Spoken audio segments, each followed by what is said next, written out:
Hello doctor Rekha ji, कौशल गुप्ता जी लिख रहे हैं कि आपका खुश होना लाजमी है। धन्यवाद कौशल जी। आप सभी से रिक्वेस्ट है कि आप अपने फ्रेंड्स को इनवाइट करिए, जिससे कि हमारी खुशी वहां तक भी पहुंचे, उनको भी पता चले कि हम खुशी, आखिर हम लोग किस खुशी की बात कर रहे हैं, किस मोमेंट को सेलिब्रेट कर रहे हैं। जी जी जी, प्रवीण जी गुड इवनिंग कह रहे हैं। जी गुड इवनिंग, सत श्री अकाल गुरशरण जी।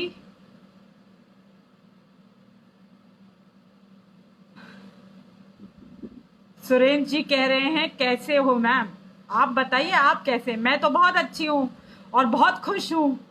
आप देख सकते हैं मुझे कि आज मैं कितनी खुश हूँ। जी अर्नब जी कह रहे हैं Barkha ji, full credit goes to people like you who are fighting relentlessly for ensuring justice to innocent men. Thank you. Thank you, but Arnab ji, I would like to say that without your support, Barkha Trehan can do nothing. This is with your support. This is the belief in me which you guys have. Gives me the strength, gives me the encouragement to do more. आप सभी मुझे मेरी शक्ति हैं। आप सभी की वजह से मेरा मन करता है कि मैं और करूं, जितना ज्यादा मैं मेंस राइट्स के लिए कुछ काम कर पाऊं, जितना ज्यादा इस देश के बेटों के लिए अपनी आवाज उठा पाऊं, उतना कम है। लेकिन आप सब, you are my support, you are my strength, and I again say this, thank you so much, thank you all of you. नमस्कार अंकित मिश्रा जी।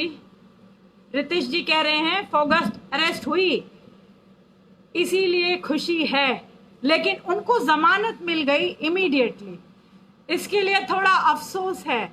पर चलो, उसके हवालात तो दिखी। जी बिल्कुल, मैं अभी अपने फेसबुक लाइव में ये सारे आपके जो सवाल हैं इनके जवाब देने वाली हूँ। धन्यवाद, आपने ये सवाल फिर से उठा दिया, मुझे तो खैर याद था।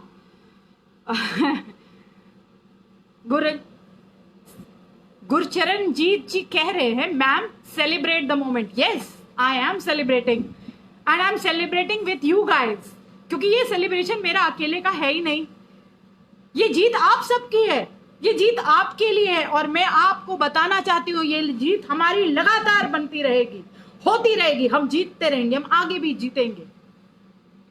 बस आप लोग धैर्य रखिए थोड़ा और सपोर्ट करते रहिए, मुझे बल दीजिए, मैं आपके साथ हूं।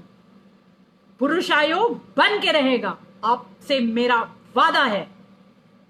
मैं आपसे वादा करती हूं कि I will leave no stone unturned. पुरुष आयोग, मेंस कमीशन, जो क्योंकि गवर्नमेंट की तरफ से फॉर्म होना चाहिए, नेशनल कमीशन ऑफ मेन, पुरुष आयोग, नेशनल कमीशन ऑफ मेन, जिसकी स्थापना जब गवर्नमेंट करेगी तभी उसका लाभ हम सबको होगा। चलिए, बहुत लोग जुड़ चुके हैं हमारे साथ। Please keep sharing the link and invite others to join. I request you again. Arnab ji कह रहे हैं Barkha ji, I say to all women like you, lady तुझे सलाम। सर आपको सलाम, आपको सलाम, आप सबको सलाम। बरखा जी आपके बगैर कुछ नहीं है। बरखा जी सिर्फ उनका अस्तित्व आपके साथ है। आप जब उनमें विश्वास करते हैं तभी उनमें यह विश्वास पैदा होता है कि वाकई ही चीजें बदलेंगी, और बदल रही हैं। चलिए शुरू करते हैं। आप सभी पर को पता है जूता कांड के बारे में, थोड़ा सा संक्षिप्त में आपको दोबारा से बताती हूं जूता कांड के बारे में। जूता कांड, टिकटॉक स्टार सोनाली फोगट ने कुछ दिन पहले जूतों से एक पुरुष जो गवर्नमेंट ऑफिसर था उसको जूतों से पीटा था। वो टिकटॉक स्टार है, सेलिब्रिटी हैं, अपने आप को जो समझती हैं बीजेपी लीडर है, बहुत पावरफुल समझती हैं अपने आप को। उन्होंने सोचा कि मैं पावर की दम पे और पार्टी की दम पे किसी को भी पीट दूंगी, जूतों से पीट दूंगी और मैं बच जाऊंगी और मैं बहुत बड़ी हीरोइन बन जाऊंगी। सुर्खियों में आएगा मेरा नाम दबंग महिला का। लेकिन आपको पता है इस देश में जितने मेंस राइट एक्टिविस्ट हैं, एक एक का नाम नहीं ले सकती यहां पे, उनमें से कोई एक भी नहीं बैठा। खासकर मैंने, जो कि पुरुष आयोग की प्रेसिडेंट हूं, बरखा त्रेहन, एक कैंपेन लॉन्च किया था, अरेस्ट सोनाली फोगट।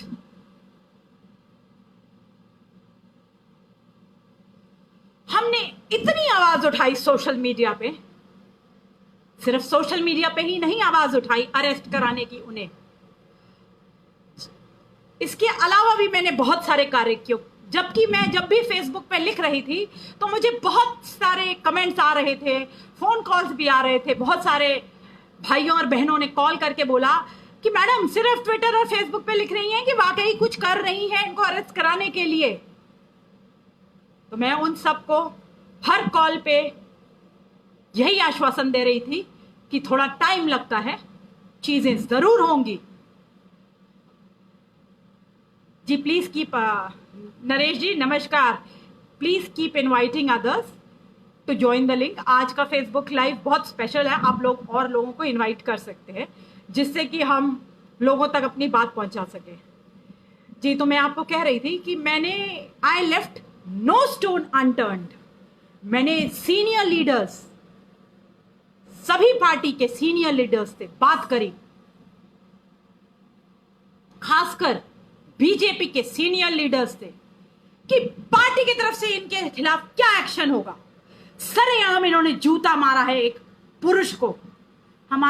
हमारे देश में कहीं ऐसे संस्कार नहीं है कि हम किसी को सरेआम जूता मारना शुरू कर दें।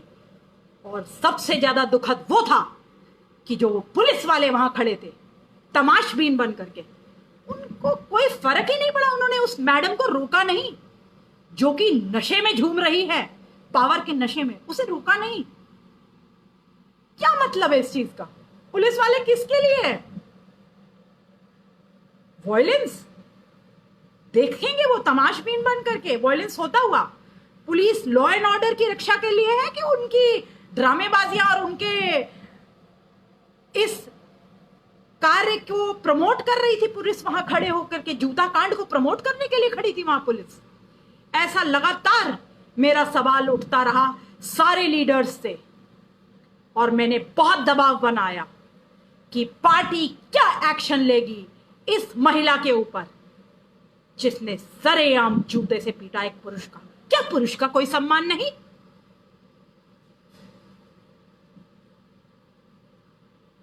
क्या पुरुष इस देश में पिटने के लिए पैदा हुआ है?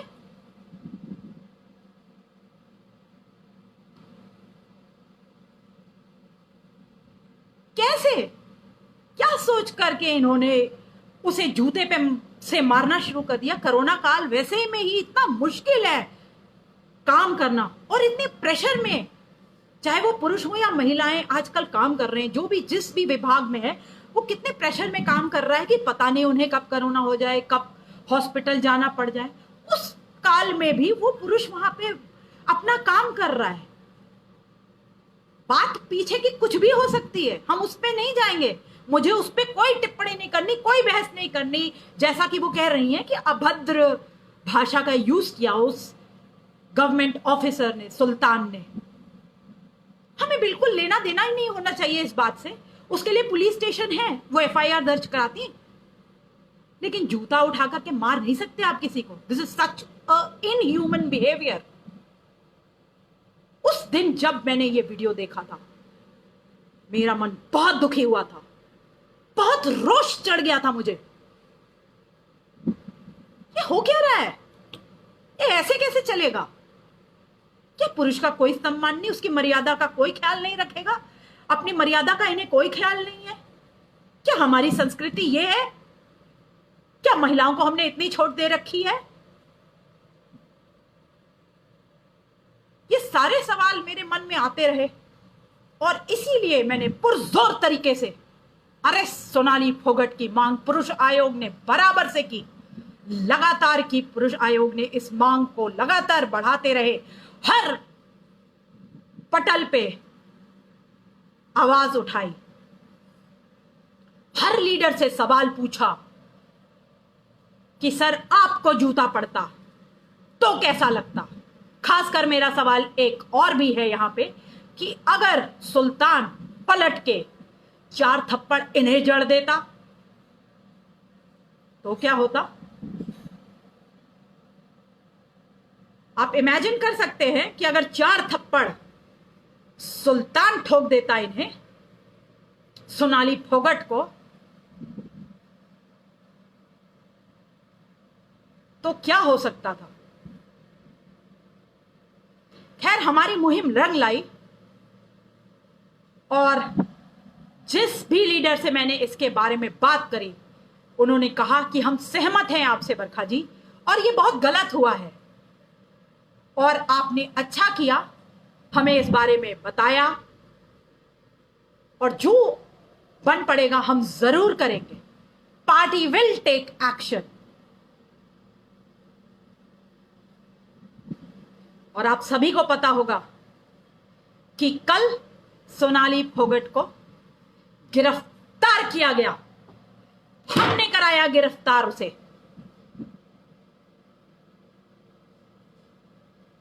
गिरफ्तारी जरूरी थी। वो जो नशा चढ़ के बोल रहा था ना, उसे उतारना बड़ा जरूरी था। हालांकि गिरफ्तारी के बाद उन्हें तुरंत बेल मिल गई। बेल का भी कारण, कुछ लोगों से बात हुई है, उन्होंने बताया है कि कोरोना की वजह से, कोरोना भी एक वजह है उन्हें बेल मिलने की। लेकिन यहां पे भी दूसरा सवाल खड़ा होता है, क्या एक पुरुष होता, क्या एक पुरुष एक महिला को जूते से पीट रहा होता, उसे भी बेल मिल जाती? कतई नहीं। जिस दिन उसने जूते से पीटा था, रातों रात उसी दिन घंटों के अंदर उसे अरेस्ट कर लिया जाता। चाहे वो पाताल लोक में ना बैठा होता, उसे सबसे पहले अरेस्ट किया जाता। और बताती हूं, आधे लोग तो फांसी की मांग कर लेते हैं उसकी कि इन्हें फांसी पे चढ़ा दो, क्योंकि इन्होंने एक महिला पे जूता उठा दिया है।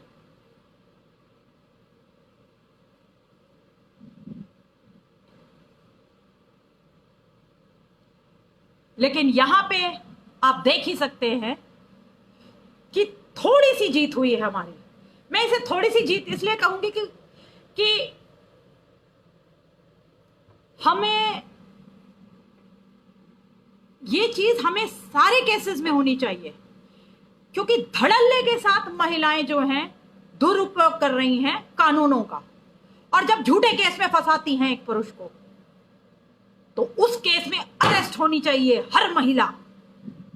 और जब हर महिला अरेस्ट होगी, तब दूसरी महिलाओं को ये सबक मिलेगा कि झूठा केस ना फाइल करिए। यदि आपके साथ कुछ गलत हुआ है तो जरूर फाइल करिए केस और अपने तथ्य बताइए, पुलिस को इन्वेस्टिगेशन में मदद करिए, बताइए, सच बताइए।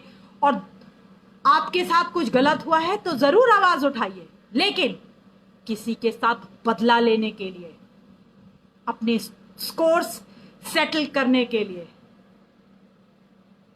किसी को नीचा दिखाने के लिए झूठा केस मत करिए, पुरुष का बलात्कार मत करिए, उसके चरित्र का चीरहरण मत करिए।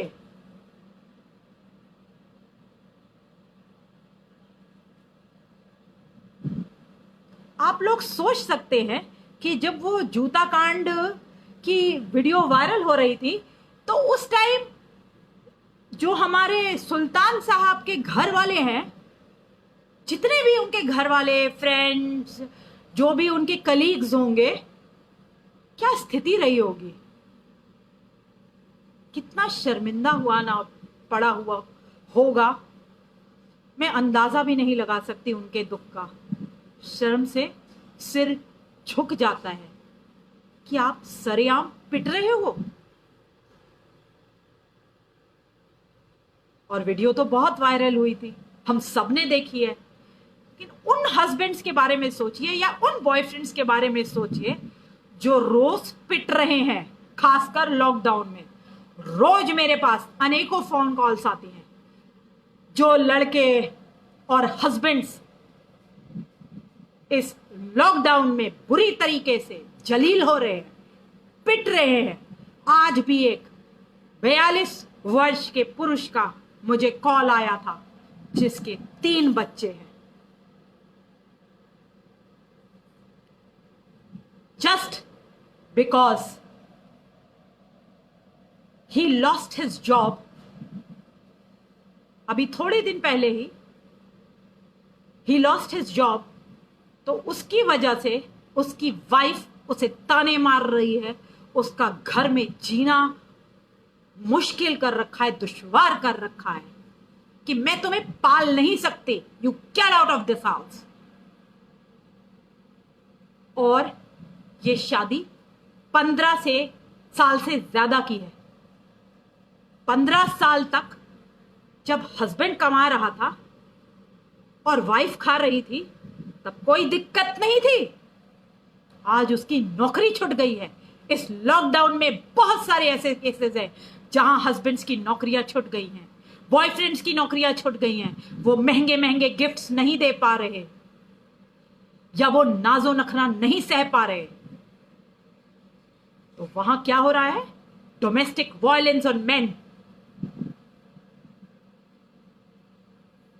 तुषार तिवारी जी पूछ रहे हैं, बड़ा अच्छा सवाल है इनका।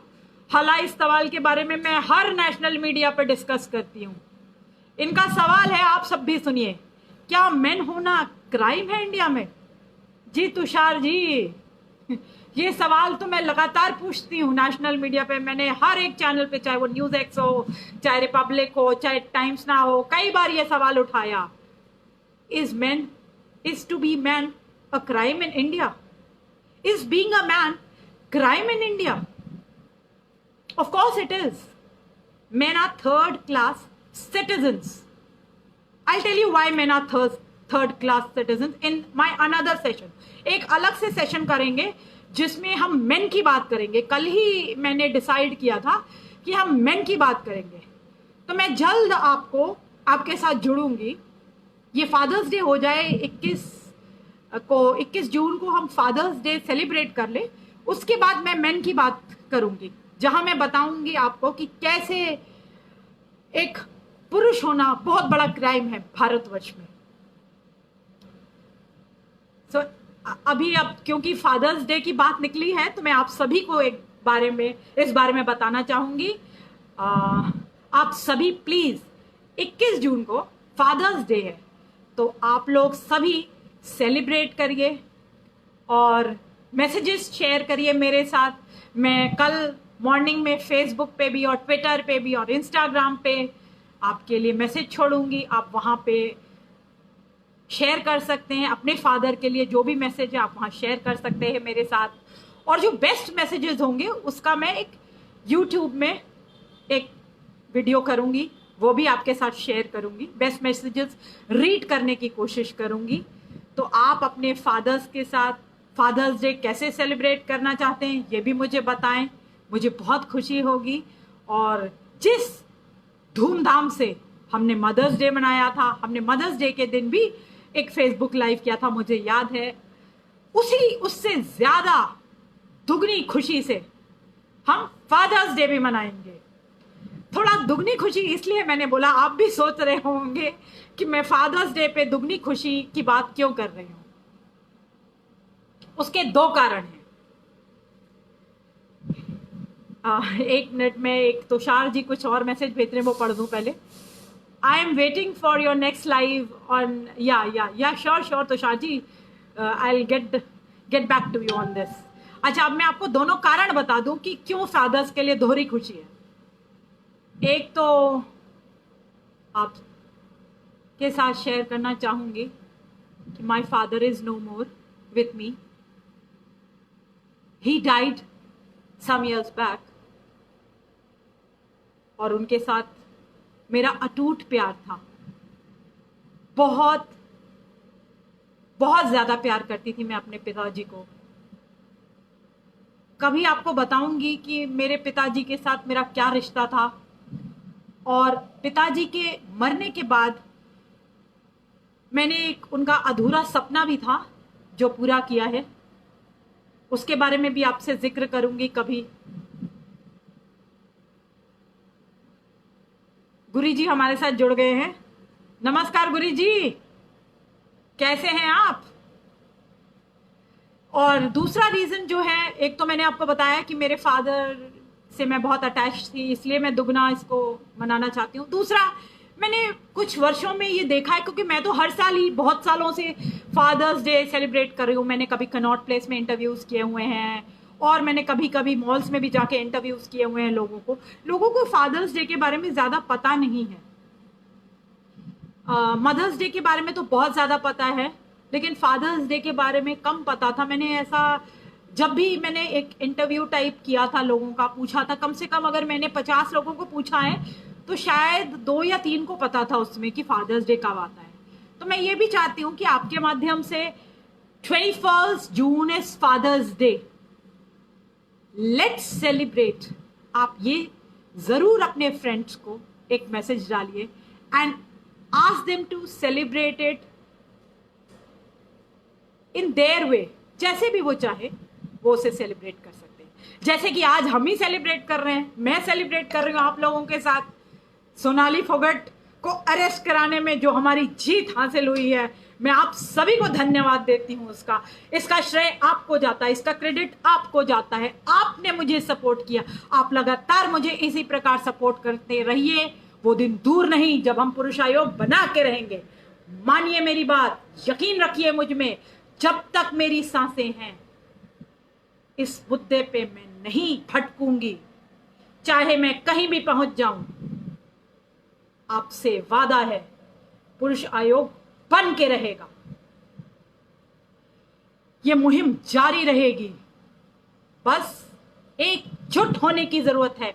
आप मेरी ताकत हैं, आप मेरा सपोर्ट हैं। आप सब इसी प्रकार मुझे सपोर्ट करते रहिए,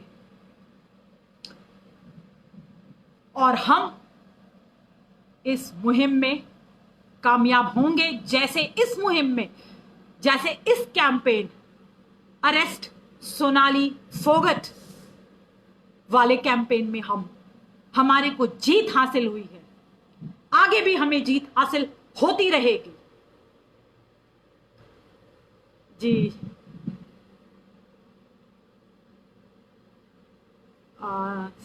संजीत शर्मा जी कह रहे हैं, मैं अपनी एक बहन का रूप देखता हूं। जी जी बिल्कुल, धन्यवाद आपका। आप लोग प्लीज, आपसे एक ही रिक्वेस्ट है, आप लोग इस लिंक को शेयर करिए और ज्यादा से ज्यादा लोगों को इनवाइट करिए, जिससे कि वो हमारे साथ फेसबुक पे जुड़ सके। मैं आप सभी को आज थैंक्स करना चाहती हूँ, दिल से आभार प्रकट करना चाहती हूँ। मेरा मन बहुत खुश है। मेरा मन, आपको पता है कि छोटी छोटी बातें भी मैं आपके साथ शेयर करती हूँ। तो जब हमें पुरुष आयोग को आज ये जीत हासिल हुई, तो मैंने सोचा कि जरूर आपके साथ बातचीत की जाए और इस बातचीत के द्वारा आपका धन्यवाद किया जाए, क्योंकि असली धन्यवाद के हकदार तो आप हैं। आपने ही ये किया है, आपकी वजह से ही ये मुमकिन हो पाया और आगे भी होगा। इंडिविजुअल केसेस में जीत हमारी तब होगी जब मैं आप भाइयों के इंडिविजुअल केसेस में भी अरेस्ट करवा पाऊं लड़की को जो झूठा केस फाइल करती है। और मेरा आपसे वादा है कि इस मुहिम को जारी रखेंगे और लगातार आवाज उठाते रहेंगे। अभी हम फेसबुक लाइव के जरिए ही अपने आप को आपके साथ जोड़ सकती हूं, अदरवाइज आप सब जानते हैं, कई वर्षों से आप मुझे जानते हैं कि हमने प्रोटेस्ट किए हैं, हर जगह हमने प्रोटेस्ट किए हैं, अपनी आवाज बुलंद करी है। कोई ऐसा नेता नहीं होगा, कई अभिनेताओं को भी मिली हूं, उनसे भी इस बारे में जिक्र की है कि आप आवाज उठाइए, पुरुषों की आवाज उठाइए। टाइम लगता है, Rome wasn't built in one day. हर काम में टाइम लगता है।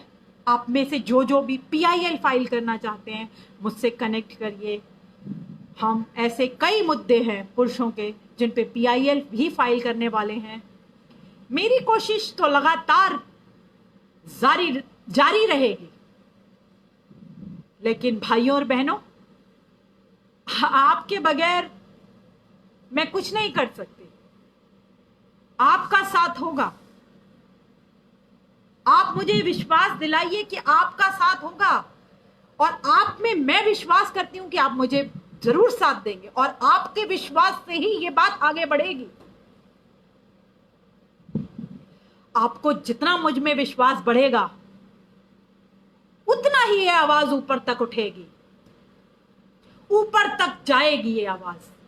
इसी सिलसिले में ही मैं डेटा भी कलेक्ट कर रही हूं। आप सब जानते हैं कि मैं मेल विक्टिम्स का डेटा कलेक्ट कर रही हूं, जो कि मैं गवर्नमेंट को हैंड ओवर करने वाली हूं,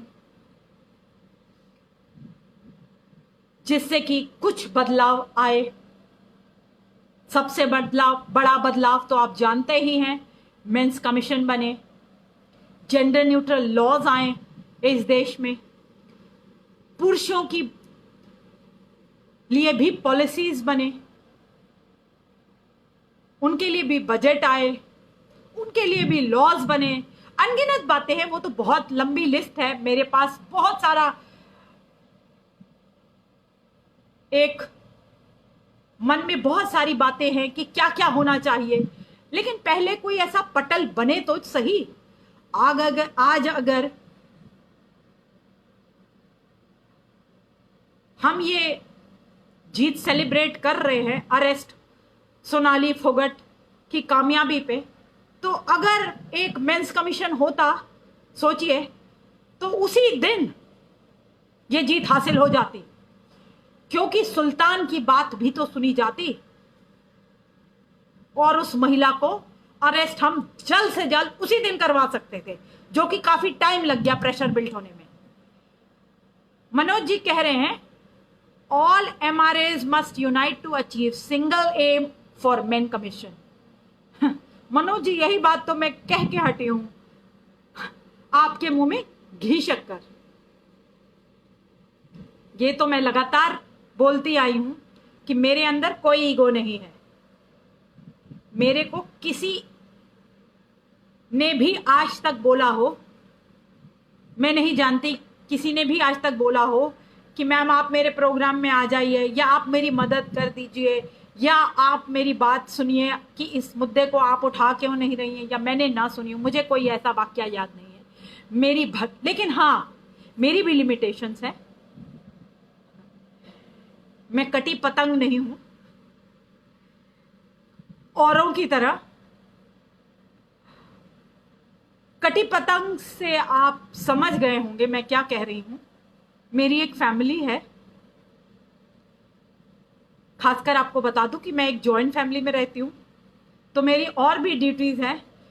तो इन ड्यूटीज को देखते हुए, सारे कार्यों को करते हुए, सभी चीजों का बैलेंस बनाते हुए कोशिश करती हूं ज्यादा से ज्यादा टाइम निकाल करके ट्विटर पे, फेसबुक पे, चाहे यूट्यूब पे, इंस्टाग्राम पे, चाहे इंडिविजुअल हेल्प हो, चाहे प्रोटेस्ट हो, चाहे मंत्रियों से मिलना हो, ऐसा कोई बड़ा मंत्री नहीं है जिसका नाम आपको पता हो और मैं उससे मिली ना हूं।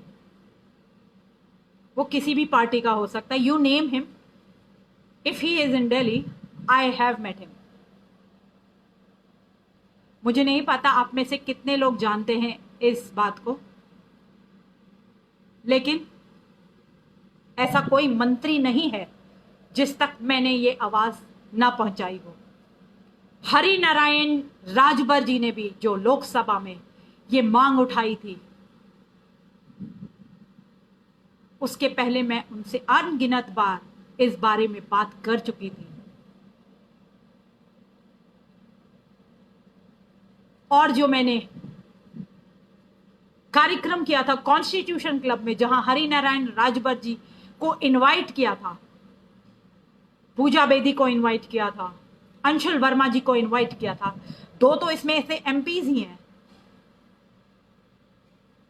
वो मैंने ही इनवाइट किया था उस प्रोग्राम में उन्हें आने के लिए। हरि नारायण राजभर जी का बहुत बहुत धन्यवाद कि उन्होंने मेरी बात को समझा और लोकसभा में इस बात को उठाया। उसके बाद मैंने लगातार कई डिबेट्स और डिस्कशंस में भी पार्टिसिपेट किया था हरि नारायण राजभर जी के साथ। आज भी मेरा उनके साथ संपर्क है, बहुत बार बातें होती हैं उनके साथ,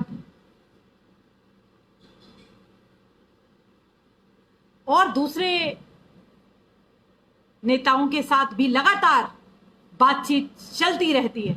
जब भी कोई गलत बात होती है तो मैं आवाज उठाती हूं, वहां तक पहुंचाती हूं।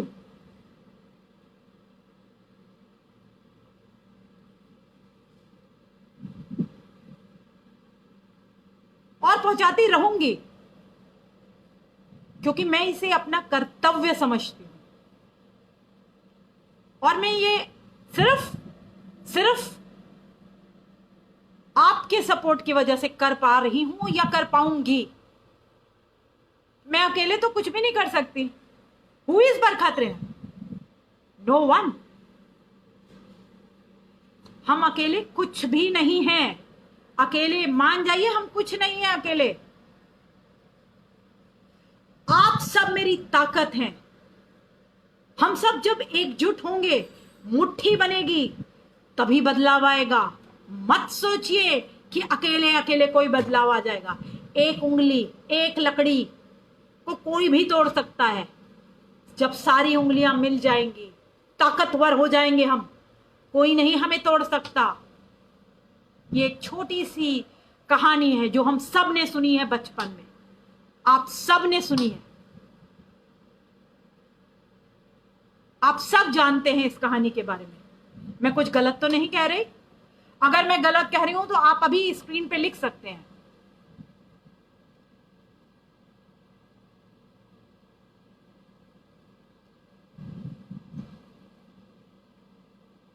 हम सब एक दूसरे की ताकत है। और ये मुद्दा ऐसा है कि हमें बहुत कुछ बोलने की जरूरत है। इस विषय में बहुत बात करने की जरूरत है, जागरूकता फैलाने की जरूरत है। जितनी ज्यादा हैमरिंग हम करेंगे, जितना ज्यादा बातचीत हम करेंगे। मैं मेट्रो में भी जब भी जाती हूं, रेलवे स्टेशन तो थोड़ा कम ही जाना होता है, लेकिन मेट्रो से, अभी तो हाल फिलहाल मेट्रो बंद है, otherwise I used to travel by metro every day. मैं खासकर कार अवॉइड करती हूं, क्योंकि कार में एक दिक्कत है कि खुद ड्राइव करनी है तो आप फोन पे कोई और काम नहीं कर सकते। और मैं तो हर वक्त यूटिलाइज करना चाहती हूं इस मुद्दे को पुरजोर तरीके से उठाने के लिए, मेंस इश्यूज के बारे में लगातार बात करने के लिए। तो मैं कोशिश करती हूं कि मेट्रो से ट्रैवल करूं। तो जब मैं मेट्रो से ट्रैवल करती हूं तो मेरे आसपास जितने लोग बैठे होते हैं उनसे भी बात करती हूँ इस विषय में,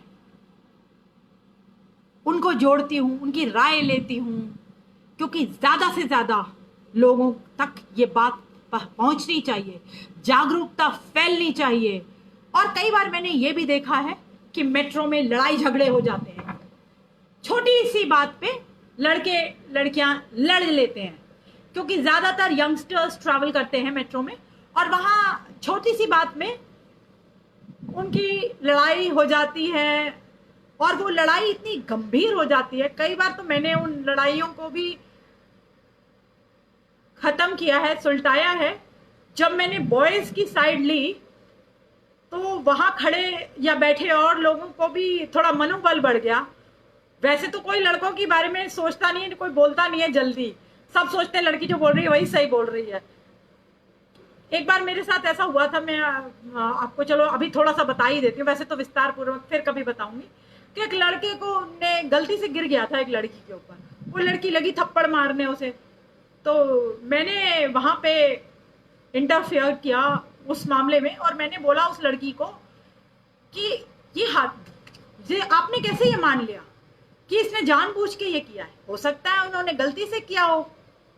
और फिर सारे लोग भी मेरे साथ, थोड़े लोगों को साहस मिला और वो लोग भी बोलने लगे, और किसी तरीके से वो लड़का बच पाया, नहीं तो वो लड़की उस दिन भीड़ इकट्ठी कर लेती और उस लड़के के ऊपर तो केस ठुकवा ही देती। आखिरी मैंने उस लड़की को काफी जलील भी किया वहां पे मेट्रो में। मैंने कहा आपको शर्म आनी चाहिए, आप मेट्रो में क्यों ट्रैवल कर रही हैं? अगर किसी के साथ स्पर्श नहीं करना आपको, आपका स्पर्श किसी लड़के के साथ हो जाए तो आप इतना गुस्सा हो जाएंगी, मारपीट पे उतर आएंगी, तो आप एक गाड़ी रखिए, गाड़ी में ट्रैवल किया करिए, अपनी गाड़ी इंडिविजुअल रखिए, अकेले ट्रैवल करिए, ना कोई छुएगा ना कोई कुछ बोलेगा आपको। हम मेट्रो में आई हैं तो मेट्रो तो फुल होती है, हम एक दूसरे से टच कर रहे हैं, कई बार हम एक दूसरे से गिर भी सकते हैं। लेकिन देखिए ऐसे तो बहुत सारे, मेरे पास तो बहुत स्टोरीज हैं, मैं आपको जरूर बताती रहूंगी। लेकिन आज की जो जीत है वो, फिर हम चलिए मुद्दे से थोड़ा सा भटक गए थे, लेकिन आज की जो जीत है हमारी वो है अरेस्ट सोनाली फोगट। कैंपेन जो है हमारा सक्सेसफुल हुआ। कल सोनाली फोगट को पुलिस ने गिरफ्तार किया, और ये हेडलाइन हर न्यूज चैनल की थी। अब फिर तालियां हो जाए इसी बात पे, ये तालियां आपके लिए है, ये शाबाशी आपके लिए है। Well done, well done. This is for each and the credit goes to each and every MRA।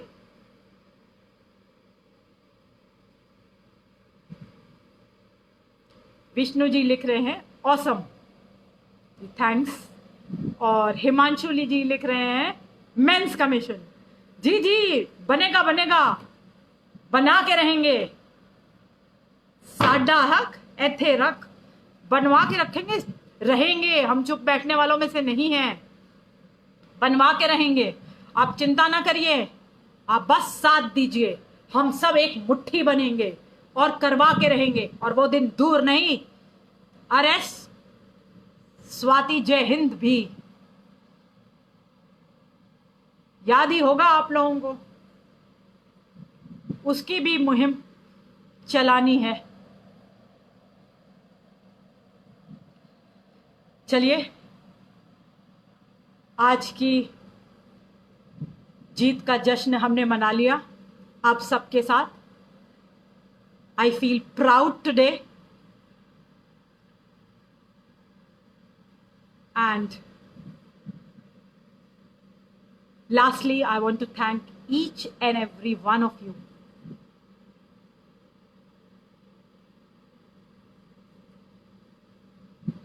We will win. Have faith in me. We will win.